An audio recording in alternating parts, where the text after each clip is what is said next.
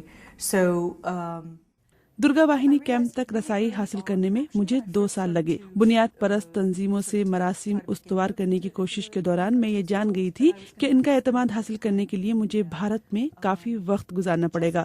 آہستہ آہستہ میں اپنے اصل موضوع کی طرف آئی اور کئی مہینوں کی محنت کے بعد انہوں نے مجھے رسائی دی۔ after the first day of shooting, they shut us down. You know, there was somebody there who did. پہلے دن کی عکس بندی کے بعد انہوں نے ہمیں کام کرنے سے روک دیا۔ جب ہمیں دوبارہ عکس بندی کی اجازت ملی تو ہماری رسائی کو کافی حد تک محدود کر دیا گیا تھا۔ But then we were denied.